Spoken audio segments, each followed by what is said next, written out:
my God, there are a lot of questions, but I just want to learn from you. I'm trying my best, in terms of starting up my channel. You have been very inspiring. I should tell you that. Yeah, I'm really happy to be part of your team, and I have a lot of questions. Now right now I'm struggling with my schedule, and I was wondering if you ever had any scheduling problem when you initially start. I think scheduling is always the problem. I think it's the biggest problem. Even now, it's an ongoing issue of what's the best use of my time. Like constantly asking myself, what's the best use of my time? And when I was first getting started, it was still the same thing. I remember walking to my office every day and I'd ask, what's the best use of today? What's the best use? Just constantly. And you've got a life as well that you have to balance. And I don't know if there's, other family members that you have to take care of or look after. So it's all part of it. Like, what is a balanced, ideal life for you look like? And you don't want to spend all day working, but you don't want to spend all day with the family either. And you don't want to spend all day sleeping either, right? So it's, what does that balance look like for you? And then on the work side of things,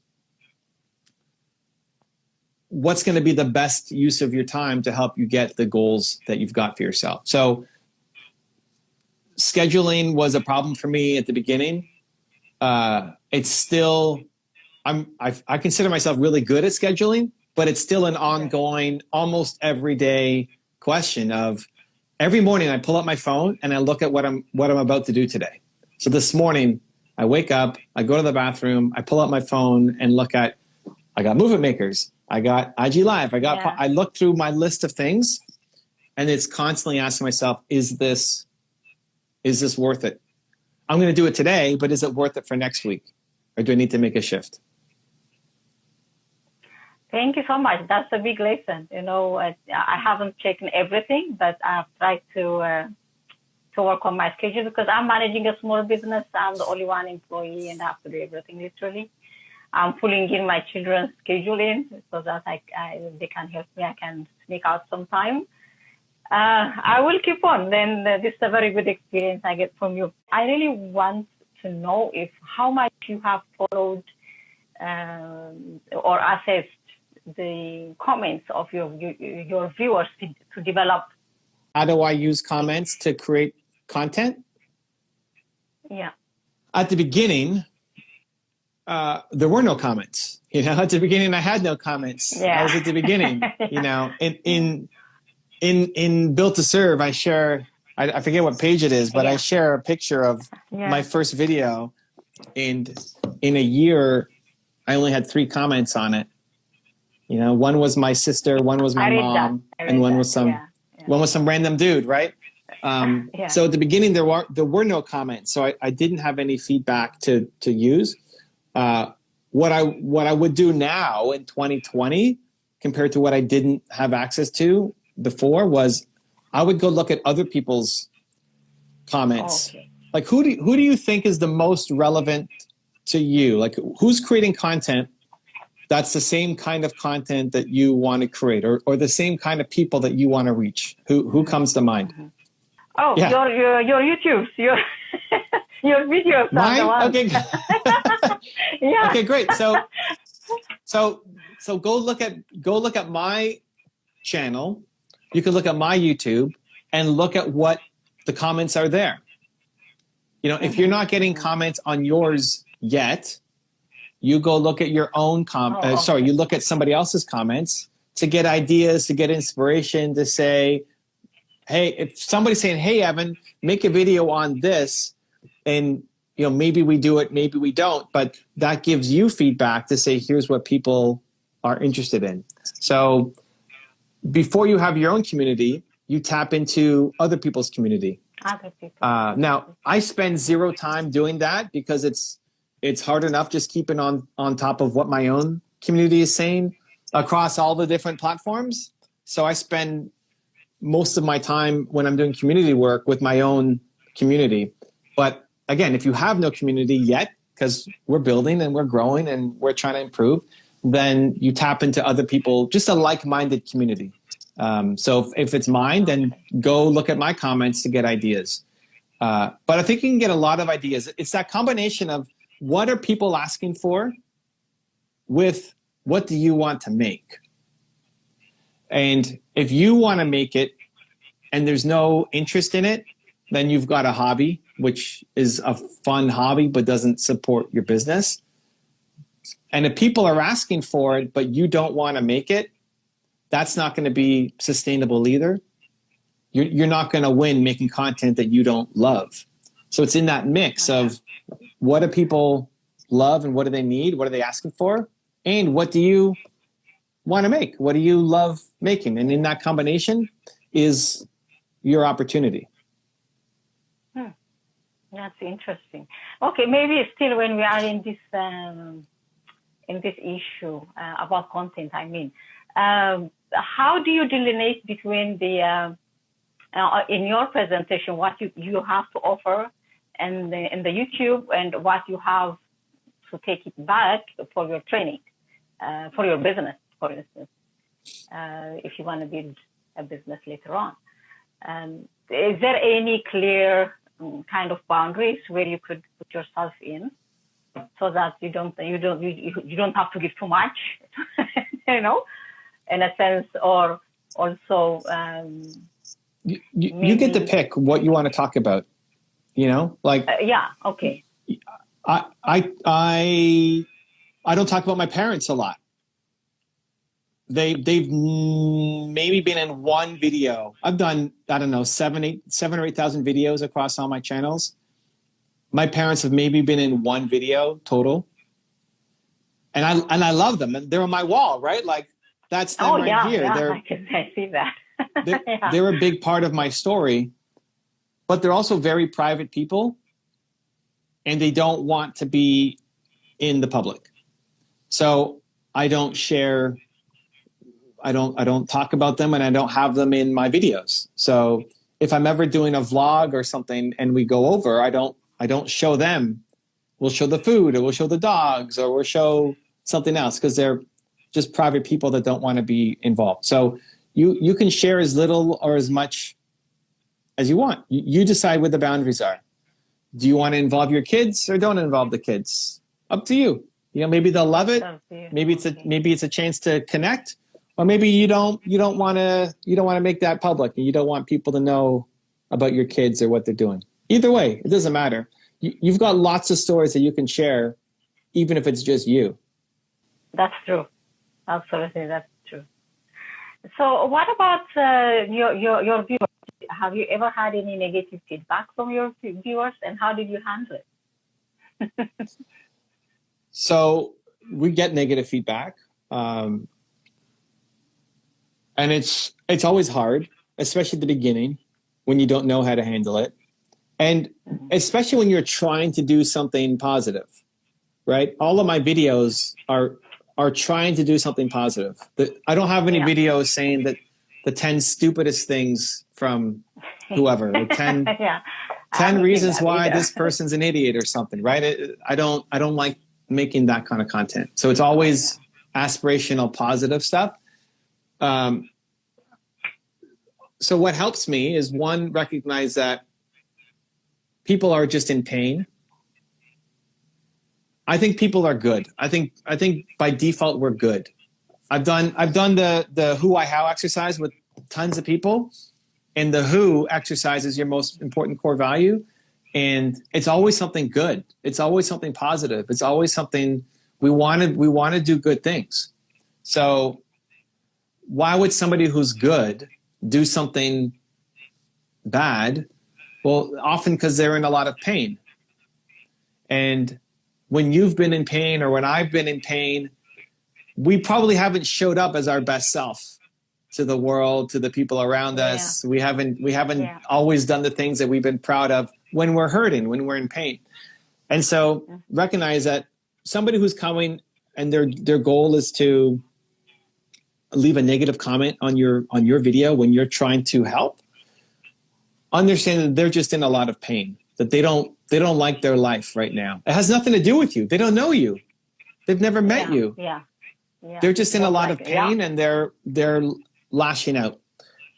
So I have just empathy for that. I remind myself that this person is in a lot of pain, and I have empathy for that. And what that does is remove some of the pain for you, removes the sting of the words. You know, it's like, you know, you've got kids, so you expect when your kids were babies, they pooped in their diaper. Right? I mean, that's what kids do. You just expect a kid to poop in their diaper. That's what babies do. So somebody who's in pain, I would just expect them to lash out. That's what people in pain do. So it's not, you don't feel bad about you being a mom when your kid poops in their diaper. It's not your fault. It's nothing that you did. It's what they did. No. So it's the same thing. It has nothing to do with what you did. It's what they did. Now, inside of that, maybe there's something that you could actually learn. So if you can remove the emotional sting, like it doesn't hurt as much, then you can look at the comment more objectively and say, can I learn anything from this? Did they actually have a point, right? So if somebody came and looked at my video and said, Evan, you know, you suck, I hate you, you've got a big nose, and I hate the sound of your voice, and, you know, whatever, all this stuff, and you know, your microphone is crap, and they just keep going on. If you take away all the personal attacks, maybe the microphone is crap is good feedback. Like maybe my microphone is bad. Maybe the audio was bad. Maybe our edit was poor, right? And we'll just often label them as haters or trolls or losers. But if you can learn to try to not be emotionally attached to the feedback because you recognize that they're in pain and you have empathy for them, there might be something you can learn from some of the feedback, not all of it. There'll be some feedback that's just, there's nothing you can learn from it. It's just angry. It's an angry person. But there will be some that you can actually learn from. Because if you can only take feedback when it's nicely given, right? If you can only take feedback when it's, hey, I love what you're doing and it's amazing, and I have one little tiny suggestion, but I love what you do. Like if that's, for some people, that's the only way they can take feedback, you're never going to get the honest truth, because it has to be surrounded by so much love for you to hear the message. So I love it when people are honest, when people are blunt, when people tell me what's on their mind. You just have to be able to take out any personal. I don't think you get a lot. I mean, I don't get a lot. If you look at my comments, my community is pretty I understand. Awesome, right? But same thing, I think for your community, I don't think you'll get mostly negative people. I think you'll get mostly positive people.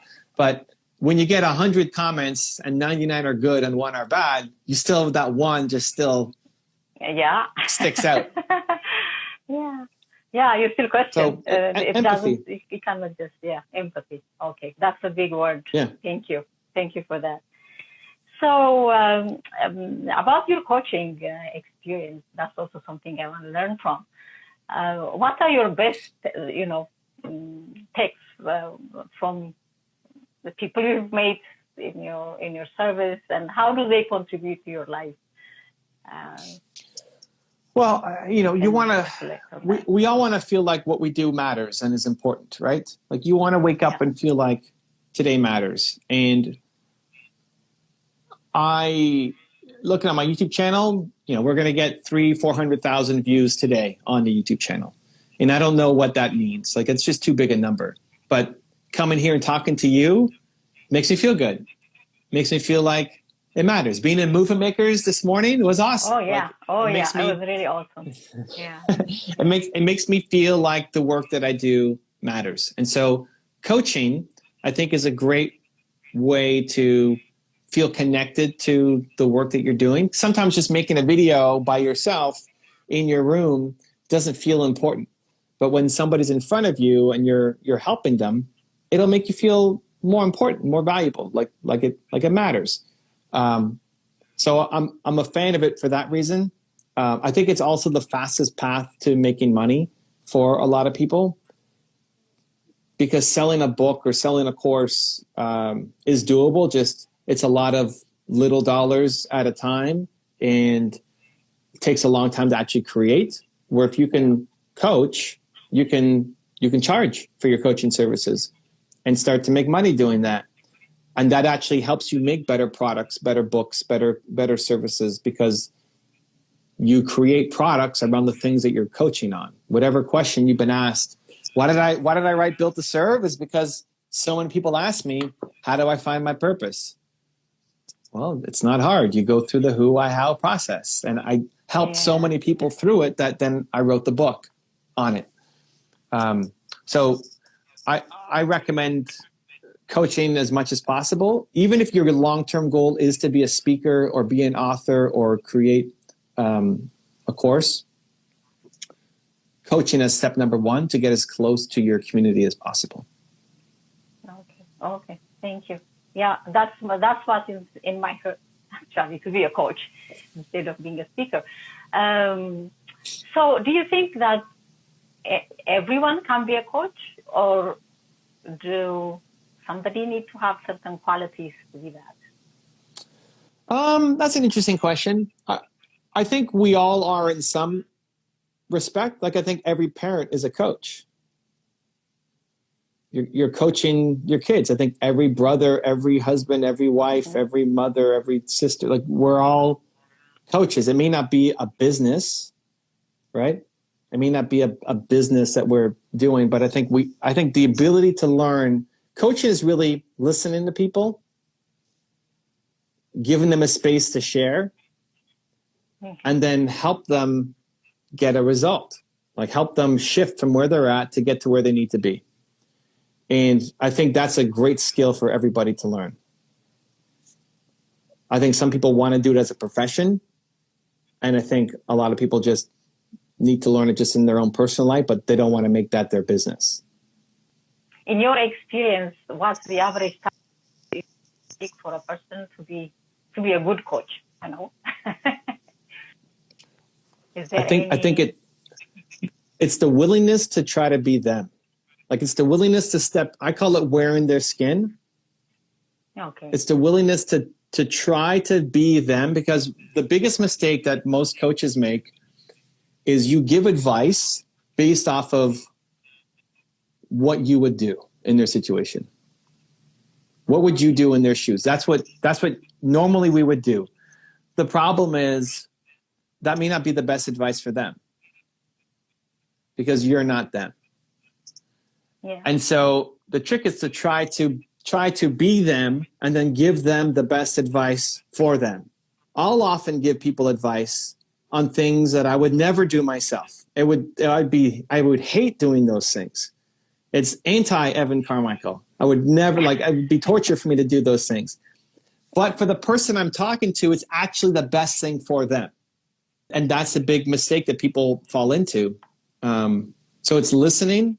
It's having empathy for them. It's trying to think like them. And then you have extra perspective that they don't have. That's why they're coming to you for help. Like, you've got wisdom and guidance and experience and perspective that they don't have. And that's what they need. But what they don't need is for you to tell them what you would do in their shoes, because you're not them.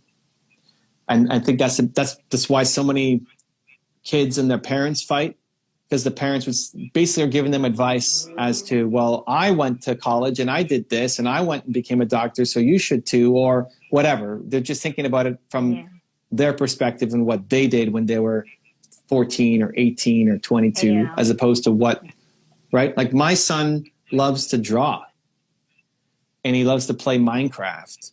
And so when he comes over, or like last night we were playing Minecraft.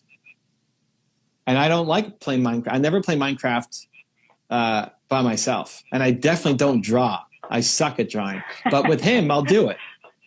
So for me to say, hey, you should go be an entrepreneur because that's what I like doing, is not great advice, right? Like, he's on the path to being an actor. He's still young, he's 11, but he's got his first movie gig, so he's on the path to being an actor. I would hate being an actor. I hate memorizing lines. It's like the worst thing ever for me. But he doesn't like entrepreneurship. And so for me to say you should go be an entrepreneur because that's what I think is good for me is not the good path, right? It's understanding, oh, you should take that acting gig. You should practice memorizing the lines because it's the best thing for him. Yeah. So what do you advise a person like me who's been trying to work on these issues, and I am struggling with fear. I'm struggling with whether whatever I put might get useful or not.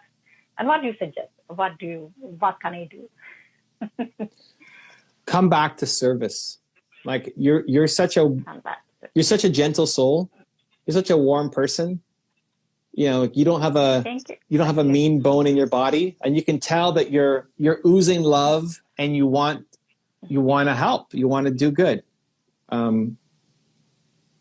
We get in our own way because of fear, because of judgment, because of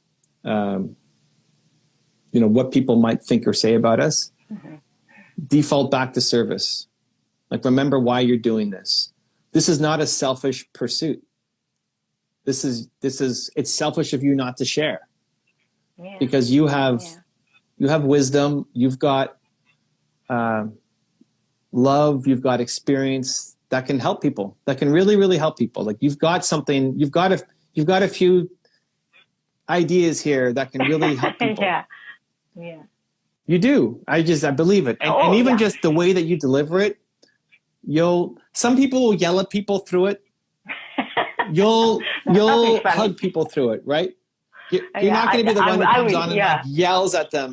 You're going to hug them, even if you don't actually hug them. The way in terms of you just have a beautiful energy about you that's going to make people feel relaxed, feel comfortable, feel accepted. You're not going to judge people when they come in. You're going to give them a space that maybe they haven't shared what they're going to share with you with anybody else ever, right? You've got that kind of vibe, which is fantastic.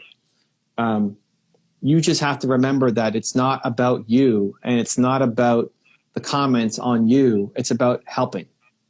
That you have a message, and that if you don't get it out there, you're being selfish. You're cheating people of the opportunity to learn from you and make improvements in their life.